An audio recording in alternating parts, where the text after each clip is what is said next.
Hello friends, आज हम बात करेंगे यदि किडनी की बीमारी वाले पेशेंट अगर इंटरमिटेंट फास्टिंग करते हैं तो क्या इंपॉर्टेंट प्रॉब्लम्स आ सकती है। एडवांस किडनी डिजीज वाले पेशेंट्स को इंटरमिटेंट फास्टिंग से डिफरेंट कुछ फ़ायदा तो होता है, लेकिन प्रॉब्लम्स क्या आ सकती है, क्या इश्यूज होते हैं, क्या प्रिकॉशंस आपको रखने हैं, ये सारी चीज़ों पर हम बात करेंगे। क्योंकि फास्टिंग से फ़ायदे ज़रूर है, लेकिन सावधानी पूर्वक करेंगे तो ही फ़ायदा मिलेगा। यदि आप लापरवाही से फास्टिंग करेंगे तो फ़ायदे के बदले नुकसान भी हो सकता है। इन बातों को ध्यान रखना ज़रूरी है। आज का टॉपिक है issues of intermittent fasting in advance kidney disease, यानी सीकेडी या किडनी डिजीज़ 4 और 5 स्टेज में अगर पेशेंट है तो क्या इश्यूज होते हैं, ये सारी चीज़ों पर बात करेंगे।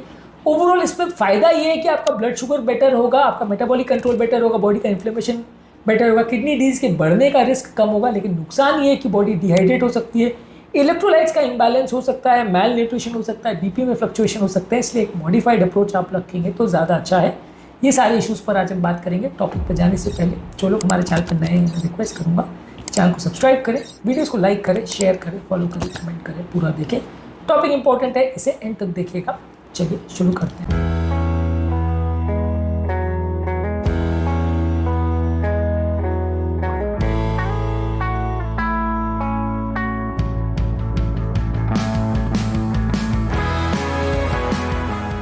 किडनी डिजीज वाले पेशेंट में मेन कंसर्न ये होता है कि बॉडी डिहाइड्रेट हो सकती है।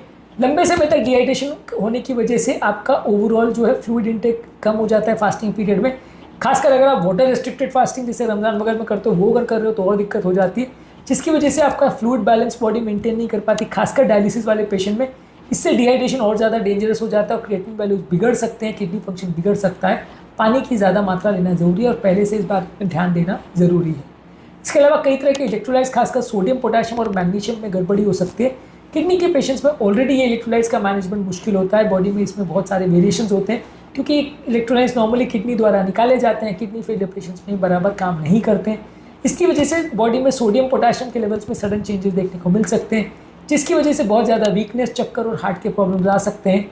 यदि कोई व्यक्ति डायलिसिस पे है तो इलेक्ट्रोलाइट्स लेवल बहुत ज़्यादा फ्लक्चुएट कर सकते हैं, जिससे आपका ओवरऑल फास्टिंग करना और ज़्यादा मुश्किल हो जाता है और जिसकी वजह से साइड इफेक्ट्स भी और ज़्यादा हो सकते हैं। लॉन्ग टर्म, शॉर्ट टर्म कई तरह के प्रॉब्लम देखे जा सकते हैं। इसके अलावा फास्टिंग के दौरान ब्लड प्रेशर के ज़्यादा फ्लक्चुएशन देखे जा सकते हैं, खासकर डायलिसिस पेशेंट में। यदि आप मील्स को मिस करते हैं तो कई बार चक्कर, कमजोरी आ सकती है, गिर जाने का खतरा हो सकता है। पेशेंट जो ब्लड प्रेशर की मेडिसिन पे उनको ज़्यादा सावधानी रखने की ज़रूरत है। आप ये कोशिश करिए कि आपको बहुत ज़्यादा बीपी फ्लक्चुएशन नहीं हो, बीपी प्रॉपरली मेंटेन्ड हो।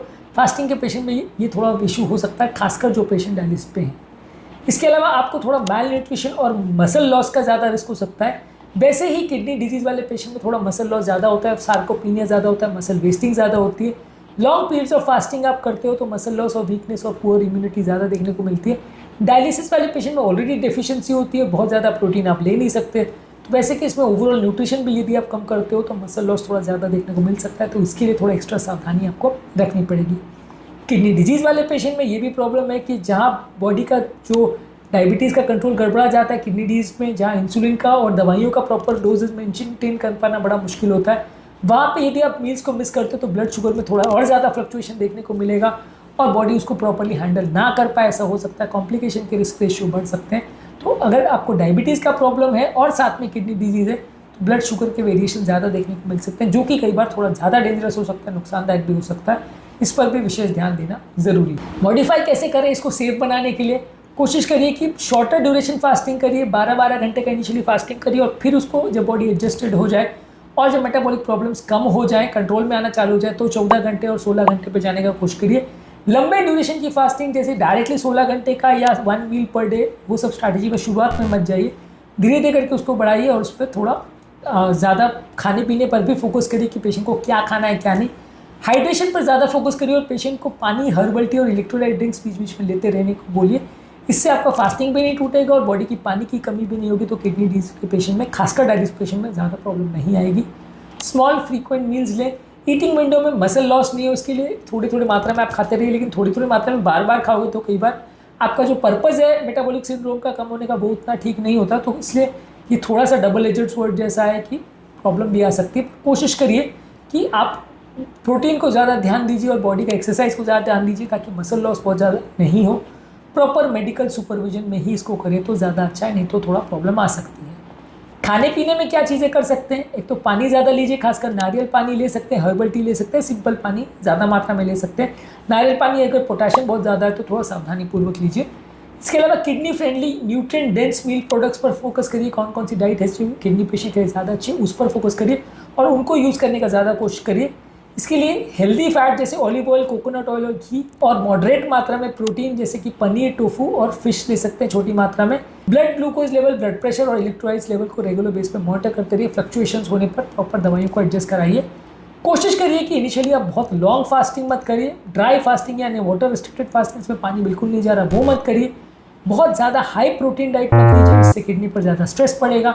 बहुत ज़्यादा हाई पोटेशियम और फॉस्फोरस वाली चीज़ें, जो कि नट्स, डेयरी प्रोडक्ट्स, केला, आलू, टमाटर, पालक, ये सारी चीज़ों में होता है, इसको अवॉइड करिए। बहुत ज़्यादा प्रोसेस फूड और कोला भी मत लीजिए, ये आपके बॉडी के इलेक्ट्रोलाइट्स के प्रॉब्लम को बढ़ा सकता है। बेसिकली हमने ये डिस्कस किया कि CKD स्टेज 4 और 5 में आपको फ़ायदे तो हो सकते हैं, लेकिन थोड़ा मेडिकल सुपरविजन में इसको करें तो ज़्यादा अच्छा है। आपको डिहाइड्रेशन का, माल नरिशमेंट का और इलेक्ट्रोलाइट इम्बैलेंस का, BP शुगर के फ्लक्चुएशन का रिस्क हो सकता है, इस पर थोड़ा ज़्यादा ध्यान रखिए। स्लोली अपने फास्टिंग को स्टार्ट करिए, 12-12 घंटे की फास्टिंग करिए, फिर धीरे धीरे कर उसको बढ़ाइए। प्रॉपर हाइड्रेशन का और बैलेंस मील का ध्यान रखिए। प्रॉपर मेडिकल सुपरविजन में डाइटिंग करेंगे तो ज़्यादा अच्छे रिजल्ट्स मिलेंगे। प्रॉपर आप स्ट्रैटेजी को फॉलो करेंगे तो ज़्यादा अच्छे रिजल्ट्स मिलेंगे। आज हमने बात करी कि यदि आपको क्रॉनिक किडनी डिजीज़ है और लास्ट स्टेज किडनी डिजीज़ है, स्टेज 4, स्टेज 5 आप डायलिसिस पे, तो क्या आप इंटरमिटेंट फास्टिंग कर सकते हैं, क्या क्या इंपॉर्टेंट प्रॉब्लम आती है और क्या क्या मॉडिफिकेशन आपको करनी चाहिए। उम्मीद करूँगा कि आज के टॉपिक में कुछ नई बातें जानने को मिली होगी। इंटरमिटेंट फास्टिंग के कॉन्सेप्ट और अलग अलग स्ट्रैटेजीज और क्या खाना चाहिए क्या नहीं, और रमज़ान के टाइम क्या ध्यान रखना चाहिए, उस पर भी हमने अलग से वीडियोज़ किए हैं, उसको देख लीजिएगा। उम्मीद करूँगा कि आज के टॉपिक में कुछ नई बातें जानने को मिली होगी। जो लोग हमारे चैनल पर नए हैं, मैं रिक्वेस्ट करूँगा चैनल को सब्सक्राइब करें, वीडियोज़ को लाइक करें, शेयर करें, फॉलो करें, कमेंट करें पूरा।